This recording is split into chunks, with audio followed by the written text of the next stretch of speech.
economics has become much more empirical. It's become less wedded to theoretical preconceptions such as markets will always take care of problems or that the governments cannot ever solve things. What we do find in our survey work is that fairness matters a lot to people. Part of this inclusive prosperity meant trying to bring this political economy lens where we think about the relationship of democracy and the economy. Those deeper questions of how we want to organize ourselves as a society. So we deliver not just economic growth, but we also deliver the values that we need to aspire towards. Welcome to Economics for Inclusive Prosperity. Yes, we are a podcast, but Economics for Inclusive Prosperity is actually a network of academic economists from Harvard, Princeton, Columbia, and other leading universities who are committed to an inclusive economy and society. They're working to transform their field around a new vision of prosperity, a vision that includes traditional economic metrics, but also expanded measures of well-being, including access to health, to democratic participation, and to a livable planet. They're also working to highlight the big changes in economics that are already underway. A new generation of scholars and researchers working with big data and empirical tools are questioning old theoretical orthodoxies and prescribed remedies and are developing new policies that work for the many instead of the few.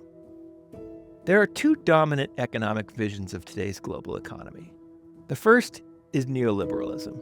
For the last half-century, it's been associated with hyperglobalization, the free flow of capital, limited government intervention, and orthodox beliefs in the magic of markets to achieve economic ends. It's widely seen as being in decline and has been blamed for record levels of inequality, financial instability, the hollowing out of the middle class, and the ongoing destruction of the global climate. The other vision could be called economic nationalism and protectionism. It's on the rise, and it's also come with economic instability, along with tariffs, trade barriers, and rising illiberalism in the form of zero-sum thinking, authoritarian politics, and the weakening of democratic institutions and norms. So what do these two economic meta-models have in common? It's a world divided into an ever smaller number of economic winners and a rising number of losers. A planet on the brink of irreversible climate devastation and growing anger and resentment among the people being left behind. Clearly, we need another way. We're at a historic crossroads that calls for a new vision of economic thinking and policy that takes a wider view of what prosperity means and who's entitled to it. So how do we build a more inclusive, more sustainable, and more prosperous economy for everyone? Our conversation today is with two of the founders and co-directors of Economics for Inclusive Prosperity, which we'll sometimes call EfIP for short. Dani Rodrik is an economist and the Ford Foundation Professor of International Political Economy at the Kennedy School of Government at Harvard University, where he is also co-director of the Reimagining the Economy project. He's also a former president of the International Economic Association and the author of the new book, Shared Prosperity in a Fractured World. Suresh Naidu is the Jack Wong and Echo Ren Professor of Economics and a Professor of International and Public Affairs at Columbia University. He's a former Alfred P. Sloan Research Fellow who's been recognized for his groundbreaking scholarship in labor economics. And I'm your host, Ralph Rinaldi. So let's get started. So, Dani, Suresh, it's great to be here with the two of you today as we launch the new Economics for Inclusive Prosperity podcast. So you're two of the co-founders and co-directors, and this is very much your brainchild. And of course, I'm talking about both the Economics for Inclusive Prosperity Network, which we'll sometimes call EfIP for short, and this podcast, which highlights its work. What I was hoping we could accomplish today with this episode is to build a foundation of understanding about what Economics for Inclusive Prosperity is, the problems it was created to address, and some of the strategies for tackling them. That way, I think it's helpful both for people who are listening right now to our first episode, but also for members of our audience who'll join us a little bit further down the line. They'll be able to refer back to our talk today and get a baseline understanding about what EfIP is so they can better understand future episodes about more specific topics. So for those listening, I thought we'd start with just some basic brief introductions. Do you guys mind introducing yourselves? Sure. I'm Dani Rodrik. I'm a professor at the Kennedy School at Harvard. And I'm Suresh Naidu. I'm a professor of economics at Columbia.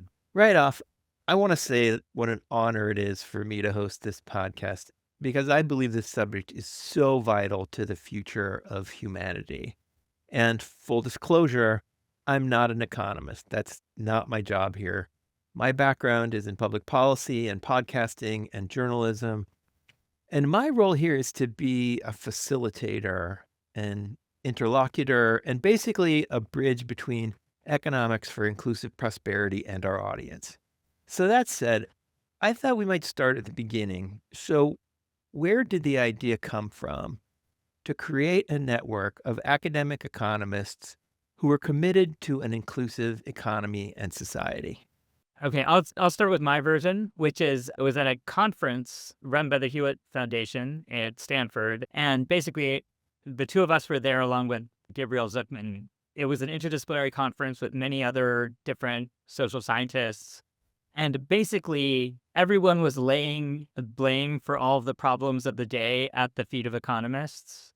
And so there was this idea that what economics was like the Chicago school, was arch neoliberalism, that we were like defenders of inequality, the sources of all bad ideas. And when we were talking, it's not that economics doesn't have a lot of problems, but it's not these problems. And we just thought that there was a real lack of appreciation for like how nuanced economics had become, how like rich and multifaceted it had become, and that the sort of intellectual stereotype of economists inside other social sciences in particular were just kind of not really realistic. And we sort of realized that inside mainstream economics, there was plenty of progressive or egalitarian ideas and people inside economics, but there just wasn't any place for them to congregate. And there was no flag thrown up to basically be like, if you're interested in this kind of thing that exists, here are the people that do it.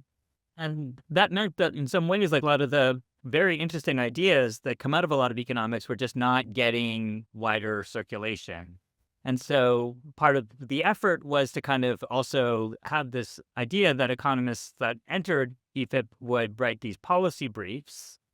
And that would be like an entry point into this because it would be a way of creating like a short, like 2-pager that kind of made some idea like legible to like a congressional staffer or something like that.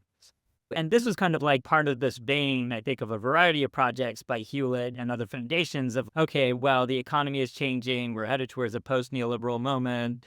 What does economics look that looks differently? And so we got money from the Hewlett Foundation along with a number of other initiatives that were in this space. So that was almost like it feels like a universe ago. And, one useful thing is for us to think about like just even I think the relationship of economics to policymaking in this environment is different than it was, and sort of how do we think about what we do is changing. Although I think that is still true about economics, and I think there's still like a role for us to play as throwing up this flag. Dani, what was that moment for you? It was exactly as Suresh has described as the inception of EfIP is Suresh and I, and also Gabriel Zuckman was also involved at the origin as well. Throughout most of my career, I found myself in one of two positions where I'm always, the outsider. One is within the economics profession, I always often finding myself arguing with my professional economics colleagues that there are important issues that they're overlooking, or that no, there are other models and other evidence that suggests different approaches than just this particular public consensus on a policy.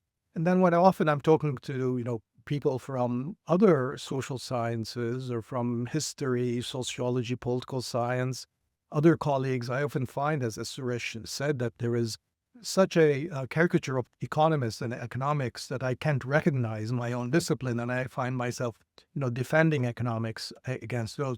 So I think, I think Suresh and I both sort of felt that at least in part, we are part of the problem in the sense that we're not communicating sufficiently well the diversity and interesting perspectives that are much, much richer than what often people associate with economists, especially in the top academic institutions. Most of our ideas are not actually supportive of neoliberalism. Yes, we have a lot of ideas about how to fix inequality and the climate transition. And no, we don't agree on everything, that there is not a huge amount of consensus. And yes, that as economics has changed, in particular has become much more empirical. It's become less wedded to theoretical preconceptions about such as, markets will always take care of problems, or that the governments cannot ever solve things, or that, unfettered free trade is the best way to achieve our economic and social goals and so forth. And the final thing I will say, this was a very different time than the one that we found ourselves in, because I was trying to find the date of that conference. It was during Trump won. And then what happened a couple of years after that, when President Biden came in, we found such a sort of, different set of ideas and policies now being launched, whether it was trying to argue for the importance of countervailing power for labor and the importance of bargaining, the need to rein in large corporations and be tougher on antitrust, or to take a view on free trade that was much more middle class oriented as opposed to just, let the chips fall wherever they may. And having mentioned chips, of course, the significant industrial policies that were now being, shouted from the rooftops of the White House and so forth. For a while, I think I remember having a conversation with Suresh saying, okay, maybe we won, or maybe we are in this new era. And of course, now we're in Trump too. It's a completely different world. So I think that there is even much greater role and room for economists to inject new but also well-supported ideas, both from a conceptual and empirical standpoint. Right.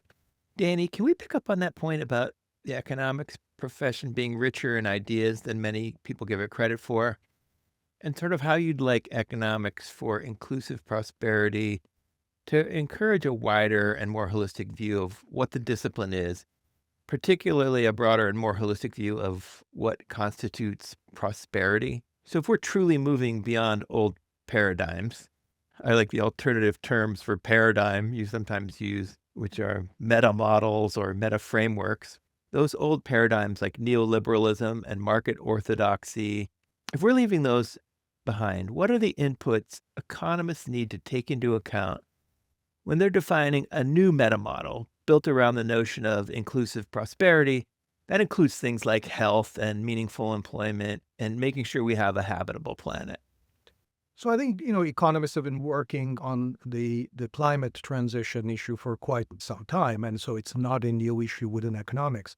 But I think what has to happen, and to some extent has happened, and I think, that movement that I'm just going to talk about is indicative of, I think, what the new perspective that EfIP brings, is to be more welcoming and more interested and curious about second best approaches to solving some of our problems. And I think too often economists get enamored of, first best. So what is a climate problem? Is a problem of emissions. How do you solve emissions? You solve them by taxing emissions. And because this is a global, public bad, then you have to do it at a global level. So we need global agreements on taxing emission or some kind of a global cap and trade.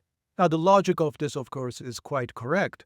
But I think any engagement with the real world and what actually has happened on the ground suggests that there are a much richer set of strategies, and some of which actually are bringing us much greater benefit and getting us faster. In particular, it turns out that, something that economists had not paid any attention to at all in this climate transition space has been extremely productive. And that's, green industrial policies that China has been engaged in renewables. I mean, as I said, until really Biden came into office, it was a given that industrial policies are a no-no. You don't talk about industrial policies in polite company. First, China and other successful countries, including the United States, have engaged in industrial policy for a very long time. But intellectually, economists have been very hesitant to get into these issues, and just sort of summarily, because it entails governments engaging in, making decisions about resource allocation and so forth, as being very skeptical that that's something governments ought to do. Now, 15 years into intensive green industrial policies in China, we have the prices of renewables globally have collapsed by 95%. And now we're at the cusp of a transition to a green economy that even people who were extremely worried about climate transition are now finding some shed of optimism that we might actually be able to, leave to our grandchildren a habitable planet. We haven't won the war by any means, but the benefits are coming from tools and approaches that are non-standard, that are unorthodox, not incompatible with mainstream economic thinking, as long as we enlarge our look and consider a wider range of political economy and second-best issues as well. Suresh has worked on climate policy, so I'm sure he would want to say something. Yeah, Suresh, what is that lensing out and being more inclusive of different areas and ideas? What does that mean to you? So everything Dani said, I agree with. But I'll just also add another part to it, which is I think part of maybe it's the empirical turn or something, is that the dimensions of well-being that economists now pay attention to are much larger than GDP. And so there's active literatures in health economics, in crime, in measuring even mental health and well-being more holistically. And I think the idea that economists just kind of say maximize GDP or some notion of narrow economic efficiency, I think there's probably still people that think that. And it is in fact true across countries. GDP is correlated with almost any other measure of some other measure of well-being that you could look for. But that said, that doesn't mean we shouldn't also try to figure out direct ways of improving those other dimensions of well-being. There's literatures in economics going way back to Mark Tussen's capabilities approach and others that kind of really put the point on GDP not being the end-all and be-all of what an economy is for. In this empirical turn, in some ways, one of the places that you kind of really can see observable outcomes is health and lifespan and these things that are, where you don't in fact have to make that many assumptions about what is good and what is not good. It's yes, you have a very clear target and you're trying to move that. So I think that's been a widening of the lens. I also think as the discipline has become more inclusive itself, with the gender balance just really changing, and along with that is that concerns about gender equality and even things about kids and sort of traditionally female concerns are now just become a larger important part of what economics does. And I think that's partly because the composition of who's an economist has changed a lot. And I'll just sort of end with one thing that it's also interesting to just talk about, which is certainly for those of us at the beginning and in the founding, part of this inclusive prosperity meant sort of thinking about what democracy and its relationship to economic policy and democratic politics as something that we were committed to. And I will say at the beginning, we did feel it was at risk in the countries we lived in. And I think in our current moment, we're just definitely thinking about that precipice. And I've worked on democracy, Dani's worked on democracy, and we're kind of, I think, trying to bring this political economy lens where we think about, the relationship of democracy and the economy. I think we're probably both thinking about how it relates to where we are now. Can I add one more thing here? I think earlier when I was talking about the climate transition, I was talking about the instruments and sort of, broadening our lens on the type of instruments for achieving our goals. And Suresh has now talked about how it's important to broaden our lens on the objectives of our economy and what should our economy be producing.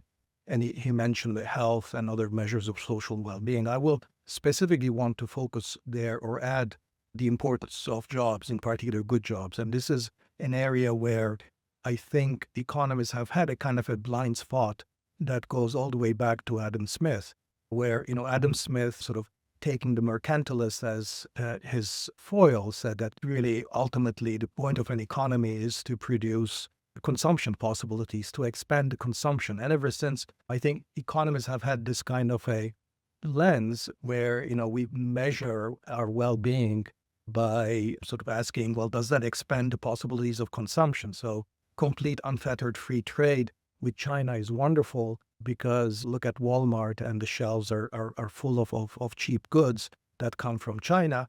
And then, if people lose their jobs in the process, maybe we should train them or they can move somewhere else, or maybe we can compensate them. On the point of compensation, actually, I want, Suresh to say a word about a paper of his that is very interesting on this. But the point is that when we look at, sort of economic life from the perspective of just consumption, we lose sight that a job is not just a source of income. It's not just, to use economist language, just something that, relaxes your budget constraint. And in fact, enters negatively into your utility function as disutility of work. It actually enters very positively that one of the most important things that we do is the sense of contributing to society through the job that we make. And that's now actually, interestingly, what economists are finding out, sort of asked either in the context of, life satisfaction studies, or in one case, a very interesting NBER paper of, I think, last year, going back to these narrative interviews from the New Deal and finding out that when you ask people what gives meaning to your life, the work that they do is as important as their family. And therefore, in that context, just saying, okay, if people lose their job, we'll just maybe compensate them by, giving them some transfers or finding some other means, doesn't do quite justice to what is it that we're losing out on. And I think it makes a huge difference. And it's in part, to link it up with the last point that Suresh is making, I think in part is also linked to the frailty of our democracy, that I think when so many people have been dislocated by these economic changes, whether it's globalization or technological change, that they've lost a sense of meaning, belonging. They've lost, connections to the political elite. And, I think a politic of resentment and anger and being open to right-wing authoritarian slogans and ideologues has been part of the consequence of this. Suresh, you want to say just a word of that? Let's when we get into it, which I think is also I think part of this focus on jobs is just Keynes kind of has a line that's like while like an unemployed machine is just kind of unfortunate, and an unemployed worker is like a tragedy, and it's just really true. Like persistent and sustained unemployment wrecks people's lives in a way that I think you just don't see from just their measures of consumption even, or any of these things. I think the paper Dani's referring to is that what my co-authors, Ilyana Kizienko and Nicholas Lange-Marx, we kind of assembled all of this Gallup data on political polls that were asking people about different types of policies and their support for different types of policies all the way back to the 1940s. And what we sort of found, we were trying to explain this realignment in politics of the relatively college-educated towards the Democratic Party and the loss of the relatively less educated from the New Deal coalition into the Republican Party. And we're trying to explain it in terms of policy preferences. And what we sort of found was that first, there's a very sharp educational gradient in preferences for policies that intervene in the labor market, what we call sort of pre-distribution. So things like tariffs or unions or minimum wages or jobs for all. I'm surprised that even today, jobs for all, the government should provide everyone a job, polls super strongly among people without a college degree. And so this idea that work is kind of the thing, good jobs are something that people really want. That's something that less educated voters had always liked a lot more than relatively educated voters. And that's constant all the way back to the 1940s. And so then we're sort of okay, nobody's changing their preferences in policies.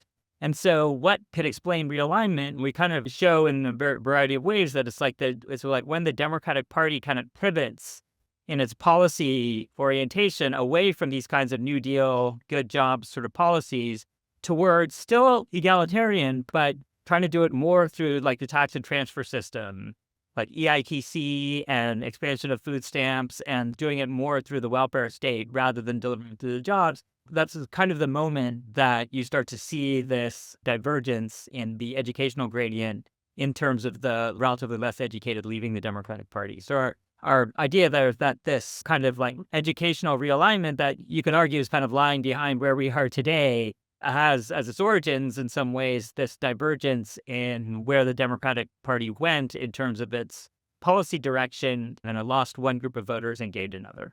So that definition, that expansive definition of what prosperity is and what well-being is, to include things like having a job and having meaningful work and having, the ability to live a more sort of complete life that just isn't about economic struggle all the time. It seems to be sort of almost like what I think of as the soul of EfIP. And when I try to talk to people about, well, what are you working on? I try to describe what EfIP is trying to do, and that is to change the mindset and change sort of the meta model of the profession. It seems to me, from everything I've read, that dominant meta models, as Dani puts it, are stubborn things. and self-reinforcing in a lot of ways. Can you talk a little bit about the difficulty ahead of trying to accomplish that mindset change within the profession? And for example, does it take a moment of big upheaval like we're in right now? Does it take that sort of fertile ground? And then how do you take advantage of this moment in order to advance forward in that area? My response to that would be, well, as somebody who is in the profession, I would say that this is what the profession in many ways is actually doing, but is not interested in necessarily investing in the public-facing activities that would, convince ordinary people that economists are actually an ally, they're not the enemy here.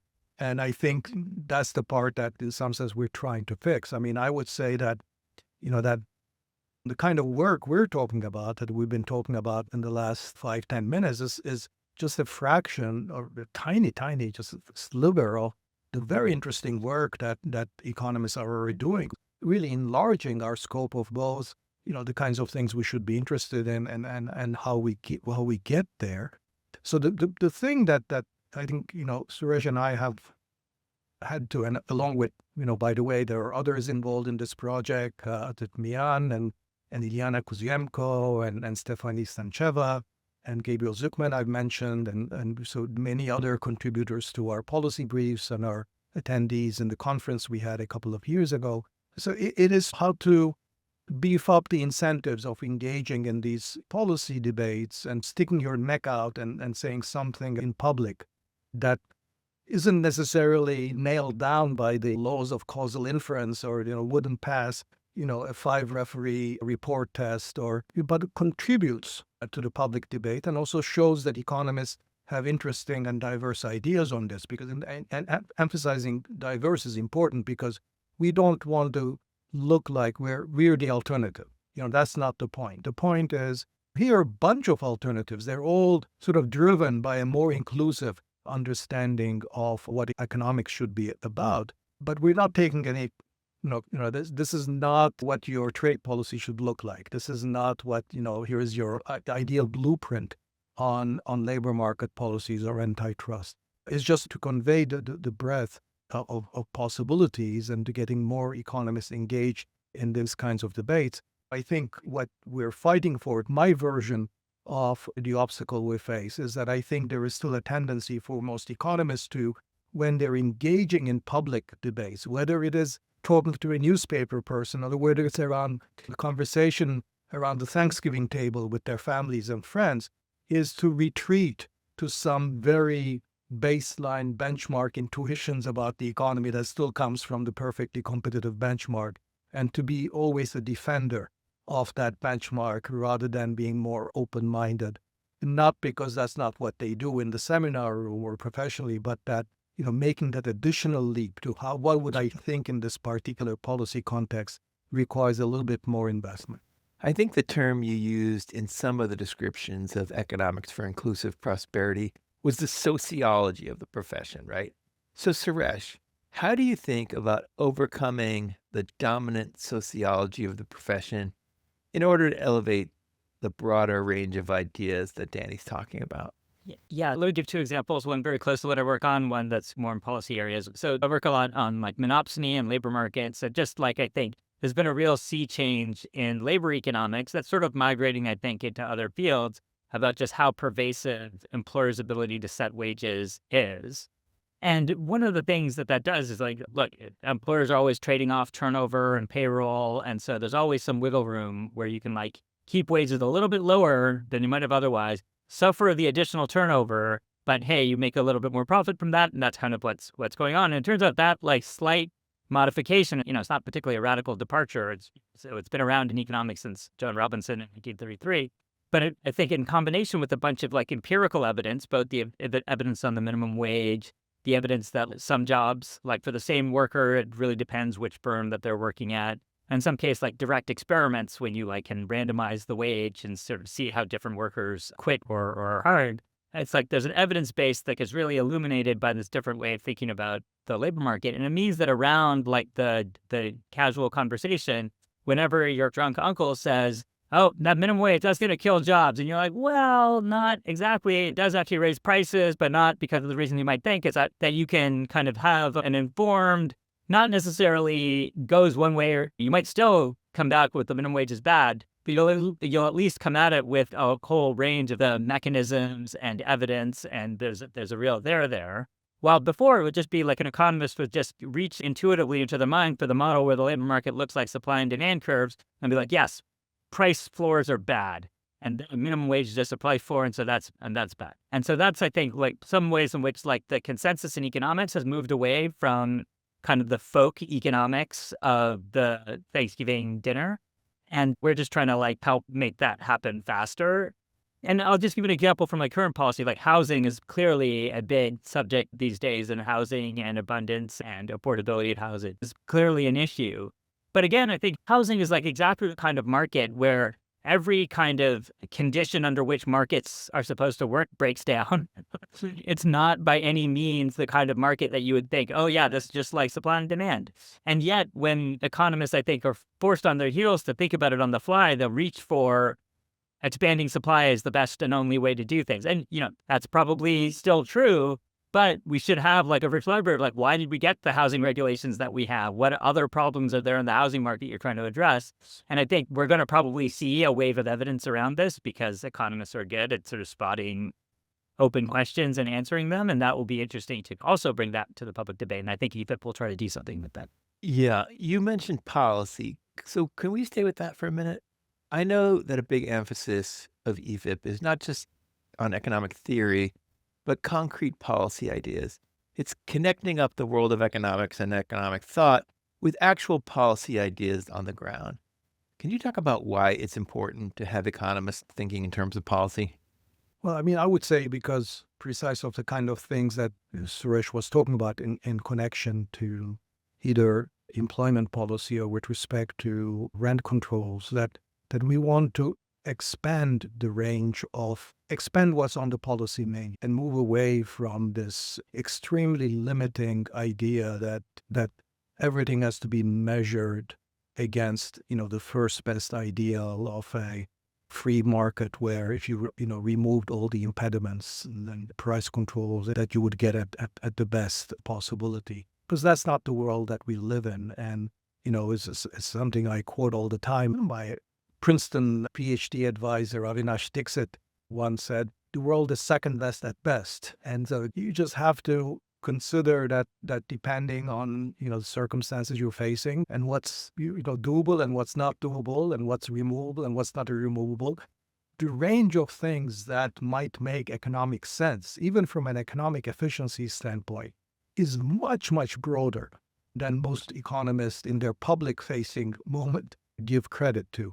And therefore, we need to understand, we want economists to be a little bit more adventurous in developing those kinds of ideas and giving people that once we have sort of more reasonable people running the White House and other leadership positions around the world, that there is a wider range of menus that are on offer and that could also be supported by economic analysis and good evidence. We don't want the policy menu to be driven by people who don't resort to either of those and the cranks. And so I think that we have a role to play in that. And that's why I think that the policy briefs play a role in that. Just to give a couple of examples of how I've benefited from some of those policy briefs, just maybe kind of a plug, Arun Dubey wrote a very nice piece on, sectoral wage boards. How do we move towards, establishing a floor on wages in an economy which is not organized around manufacturing and labor unions that are based in industrial plants and so forth. Thinking sectorally and establishing sort of wage boards that will be sensitive to industry and regional context. And I think those very interesting ideas. Or something else from our policy brief, Max Casey's work on how do we approach issues of AI and regulating and thinking about the control of AI and new technologies.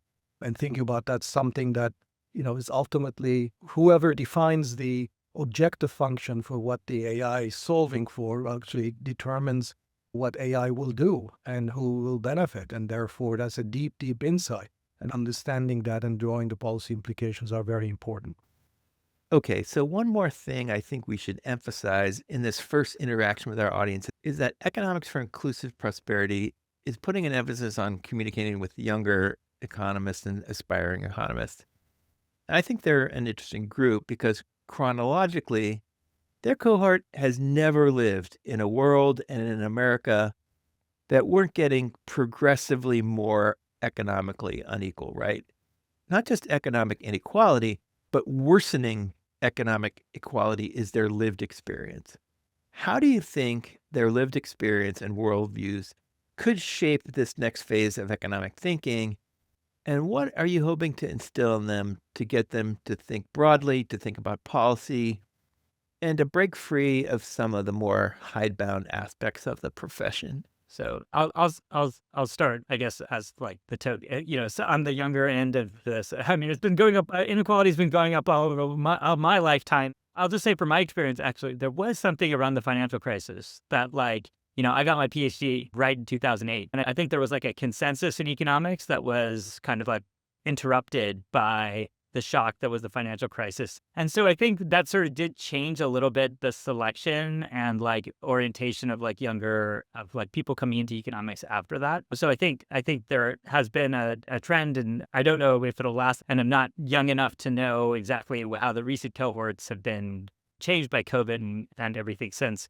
But I do think that part of this is that when you say it's really tough to change minds, it's the way academic disciplines change, that famous adage of gravestone by gravestone. And so in some ways, it's going to be the real kind of people that put forward new paradigms and new ideas and like broaden this lens are probably going to be the young economists of now, thinking about how to make economics work for the problems of today, that are going to be having the really innovative ideas. And we just kind of want to create like a safe space, if you will, for them to do that and feel like they could do that and feel like they could be professionally rewarded with that, and they won't have somebody slam them down.